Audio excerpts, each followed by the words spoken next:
নগাঁও জিলাৰ গৰাজান উন্নয়ন খণ্ডৰ অন্তৰ্গত ৰৌমাৰী গাঁও পঞ্চায়তত যিটো নাভূত নাচুত আৰু কেতিয়াও নোহোৱা ঘটনা সংঘটিত হৈছে।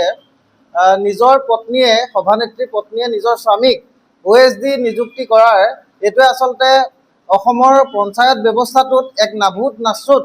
পৰিৱেশৰ সৃষ্টি কৰিছে আৰু ইয়াক আমি গৰিহণা জনাইছোঁ। অসমৰ পঞ্চায়তী ৰাজ শাসন ব্যৱস্থাটোত মহিলা সবলীকৰণ বা মহিলাসকলৰ অন্তৰ্ভুক্তি সুনিশ্চিত কৰাৰ বাবে 1994 চনতে 33% আসন মহিলাৰ কাৰণে সংৰক্ষণ কৰা হৈছিল আৰু পৰৱৰ্তী সময়ত 2011 চনত 50% এই পঞ্চায়তী ৰাজ আইনখন সংশোধন কৰি 50%লৈকে মহিলাসকলৰ আসন সংৰক্ষণ কৰা হৈছিল। কিন্তু প্ৰায়োগিক ক্ষেত্ৰত বা আমাৰ গ্ৰাউণ্ড লেভেলত এই কথা বতৰাবিলাক হৈ উঠা নাই। আমি বহু সময়ত দেখিবলৈ পাওঁ যে গাঁও পঞ্চায়তসমূহত যিসমূহ এইবাৰৰ পৰা বিগত নিৰ্বাচনত যিহেতু ৱাৰ্ড মেম্বাৰসমূহ নিৰ্বাচন কৰি সভাপতি বা সভানেত্ৰী নিৰ্বাচন কৰা হৈছে, কিন্তু আমাৰ সেই ৱাৰ্ড মেম্বাৰসমূহ নিৰ্বাচনৰ ক্ষেত্ৰত মহিলাসকল যেতিয়া নিৰ্বাচিত হয়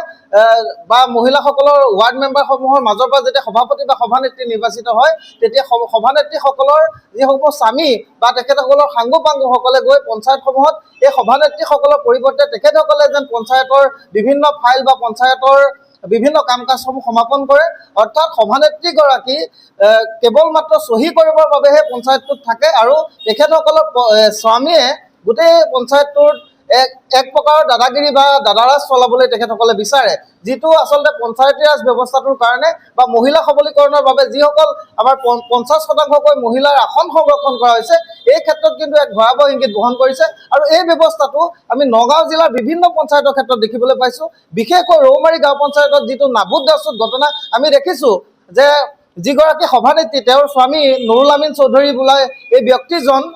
এজন তেখেত আৰ্থিকভাৱে এজন সচ্ছল ব্যক্তি, কিন্তু আমি সংবাদ মাধ্যমৰ জৰিয়তে দেখিবলৈ পাইছোঁ তেখেত এজন জব কাৰ্ড হোল্ডাৰ বুলি তেখেতে সংবাদ মাধ্যমৰ আগত বক্তব্য ৰাখিছে। গতিকে এজন জব কাৰ্ড হোল্ডাৰে আকৌ কেনেকৈ আহি জব কাৰ্ডৰ ব্যক্তি হৈ তেখেতে জব কাৰ্ড হোল্ডাৰ যদি MGNৰেগাৰ অধীনত বিভিন্ন কাম কাজ চলি থাকে তাত তেখেতসকলে শ্ৰমদান কৰিব লাগে, কিন্তু তাৰ পৰিৱৰ্তে তেখেতক আমি যিখন তেওঁৰ পত্নী সভানেত্ৰীগৰাকীয়ে যিখন এপইণ্টমেণ্ট লেটাৰ ইছ্যু কৰিছে তাত তেখেতে স্পষ্টভাৱে উল্লেখ কৰিছে যে এই তেখেতক মাহেকীয়া হিচাপত 1000 টকাকৈ অনাৰিয়াম দিয়া হ'ব আৰু তাৰ দায়িত্ব কিন্তু পঞ্চায়তটোৱে নলয়, তেওঁ এই সভানেত্ৰীগৰাকীয়ে নিজস্বভাৱে 1000 টকাকৈ তেখেতক প্ৰদান কৰিব। এই কথাটো আচলতে নাভূত নাচুত ঘটনা। কেনেকৈ এজন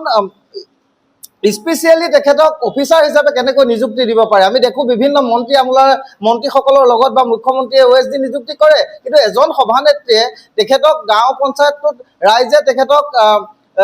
ৰাইজক নেতৃত্ব প্ৰদান কৰিবৰ বাবে, গাঁও ব্যৱস্থাটোক নেতৃত্ব প্ৰদান কৰিবৰ বাবে তেখেতক ৰাইজে নিৰ্বাচিত কৰি পঠাইছে, কিন্তু তেখেতে সামগ্ৰিকভাৱে কাম কাজসমূহ নকৰি তেওঁৰ স্বামীৰ দ্বাৰা এই কাম কাজসমূহ কৰিব বিচাৰিছে, যিটো কিন্তু সামগ্ৰিক গাঁও পঞ্চায়তটোৰ কাৰণে এইটো শুভ লক্ষণ নহয়। আৰু সেয়ে যে এক দুৰ্নীতিৰ পোখা এই গোটেই গাঁও পঞ্চায়তটোত মেলিব, একদম ভয়াৱহ ইংগিত বহন কৰিছে। বিভিন্ন সময়ত গাঁও পঞ্চায়তৰ ক্ষেত্ৰত বিভিন্ন ধৰণৰ দুৰ্নীতি সংঘটিত হৈ আহিছে আৰু আমি দেখিবলৈ পাইছোঁ এই যিসমূহ গাঁও পঞ্চায়তত মহিলা সভানেত্ৰী নিৰ্বাচিত হৈছে তেখেতসকলৰ ক্ষেত্ৰত তেখেতসকলৰ স্বামী বা পৰিয়ালৰ বিভিন্ন সাংগু পাংগুৱে আহি যি ধৰণে তেখেতসকলে কাম কাজসমূহ আগবঢ়াই নিব খোজে, গতিকে এই ক্ষেত্ৰত দুৰ্নীতি যে তেখেতসকলে প্ৰতিটো ক্ষেত্ৰতে দুৰ্নীতিৰ একে পোখা মেলিব সেইটো একদম